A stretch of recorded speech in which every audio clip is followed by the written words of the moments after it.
Okay, everybody, are you ready to paint? Because this is really the fun part. So I was able to get this dresser, which is kind of one of my favorites to paint with these panels on it. I have a particular style that I like to do with this. So I'm going to walk you through it. It's black undertone, and then it has different colors on the different panels. So I'm pretty excited about that because I don't find them very often, and I really like the way they turn out. So the first thing I've done is I've taken off all the hardware, so I'll show you that. I like to keep my hardware together in an old container, so I always use old plastic and Tupperware Rubbermaid containers to pour paint in. And when they get really gross, then I just use them to hold my hardware because I'm usually doing a few pieces at the same time. A baggie will work, anything where you can keep it all together. I'll wash this down and then I'm going to spray paint it, but we'll do that in another video. The only thing is this piece here. So let me just tell you, I've already played with it a little bit. It was really hard to pry. And I'm going to show you what I've done, and then we'll take it completely off. So I started with this scraper. It has a name. I don't know what it is right now. And it's super flexible, so it was going to gouge a little bit. So then I went to this one, which is not quite as flexible. It's a little thicker, I guess, and just stuck it in there and started prying to lift it up. It was very, very secure. There's two little nails in this, and that's what was sticking to it. I actually considered, because it was so well stuck on, I actually considered leaving it.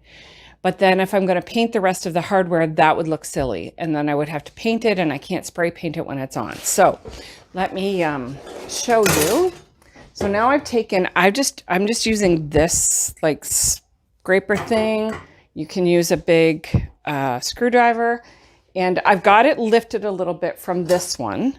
And now I'm just going to continue to pry until very gently, trying not to bend the actual hardware piece, because I'm going to put this back on. I just like it. Sometimes I don't. Sometimes I fill the holes and I don't put it back on. But this one I'm going to. And this is one of the tougher ones I've done. So, come on. Sometimes they look like they have nails in them. They're actually screws behind them. I did this whole one, and I'm convinced my husband, I can't get these nails out. And he's like, that's because they're not nails, they're screws. All right, I think I've got this puppy off almost.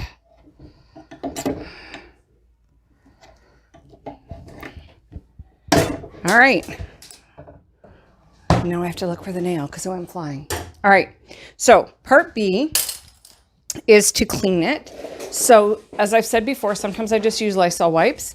This has a bit of a sheen to it, and you can see actually my other light reflecting.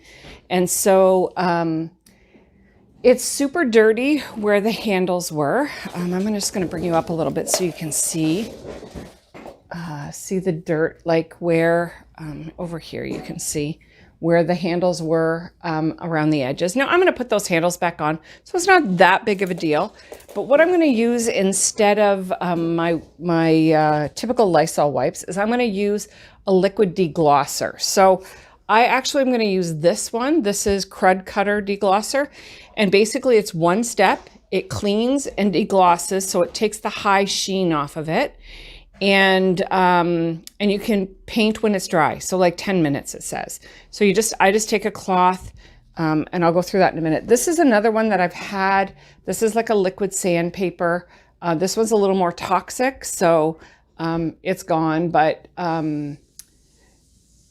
it cleans and it deglosses as well. That one's actually empty. So I'm just gonna take my Crud Cutter here, because this is non-toxic. I'm going to saturate my cloth, and I'm just going to start cleaning. You just go in circles and clean. Doing this very haphazardly, but I'm going to clean the whole thing, and then we'll come back and we'll start painting. All right? See you then.